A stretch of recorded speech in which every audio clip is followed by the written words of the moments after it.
Hey everyone, I want to talk about something important today because it's time to get back to our roots around free expression on Facebook and Instagram. I started building social media to give people a voice. I gave a speech at Georgetown 5 years ago about the importance of protecting free expression, and I still believe this today. But a lot has happened over the last several years. There's been widespread debate about potential harms from online content. Governments and legacy media have pushed to censor more and more. A lot of this is clearly political, but there's also a lot of legitimately bad stuff out there. Drugs, terrorism, child exploitation. These are things that we take very seriously, and I want to make sure that we handle responsibly. So we built a lot of complex systems to moderate content. But the problem with complex systems is they make mistakes. Even if they accidentally censor just 1% of posts, that's millions of people. And we've reached a point where it's just too many mistakes and too much censorship. The recent elections also feel like a cultural tipping point towards once again prioritizing speech. So we're going to get back to our roots and focus on reducing mistakes, simplifying our policies, and restoring free expression on our platforms.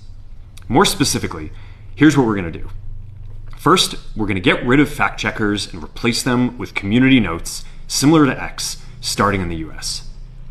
After Trump first got elected in 2016, the legacy media wrote non-stop about how misinformation was a threat to democracy. We tried in good faith to address those concerns without becoming the arbiters of truth. But the fact-checkers have just been too politically biased and have destroyed more trust than they've created, especially in the US. So over the next couple of months, we're going to phase in a more comprehensive community notes system. Second, we're going to simplify our content policies and get rid of a bunch of restrictions on topics like immigration and gender that are just out of touch with mainstream discourse.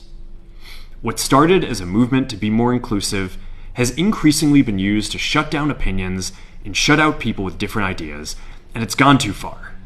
So I want to make sure that people can share their beliefs and experiences on our platforms.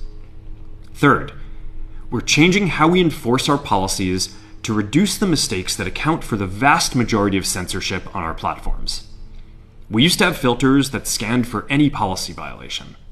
Now, we're going to focus those filters on tackling illegal and high-severity violations. And for lower severity violations, we're going to rely on someone reporting an issue before we take action. The problem is that the filters make mistakes, and they take down a lot of content that they shouldn't. So by dialing them back, we're going to dramatically reduce the amount of censorship on our platforms. We're also going to tune our content filters to require much higher confidence before taking down content. The reality is that this is a trade-off. It means we're going to catch less bad stuff, but we'll also reduce the number of innocent people's posts and accounts that we accidentally take down. Fourth, we're bringing back civic content. For a while, the community asked to see less politics because it was making people stressed. So we stopped recommending these posts. But it feels like we're in a new era now, and we're starting to get feedback that people want to see this content again. So we're going to start phasing this back into Facebook, Instagram, and Threads while working to keep the communities friendly and positive. Fifth, we're going to move our trust and safety and content moderation teams out of California, and our US-based content review is going to be based in Texas.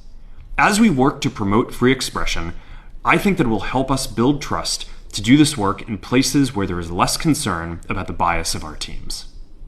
Finally, we're going to work with President Trump to push back on governments around the world that are going after American companies and pushing to censor more. The US has the strongest constitutional protections for free expression in the world. Europe has an ever-increasing number of laws institutionalizing censorship and making it difficult to build anything innovative there. Latin American countries have secret courts that can order companies to quietly take things down. China has censored our apps from even working in the country. The only way that we can push back on this global trend is with the support of the US government. And that's why it's been so difficult over the past 4 years when even the US government has pushed for censorship. By going after us and other American companies, it has emboldened other governments to go even further. But now we have the opportunity to restore free expression, and I am excited to take it. It'll take time to get this right, and these are complex systems. They're never going to be perfect. There's also a lot of illegal stuff that we still need to work very hard to remove. But the bottom line is that after years of having our content moderation work focus primarily on removing content, it is time to focus on reducing mistakes, simplifying our systems, and getting back to our roots about giving people voice. I'm looking forward to this next chapter. Stay good out there, and more to come soon.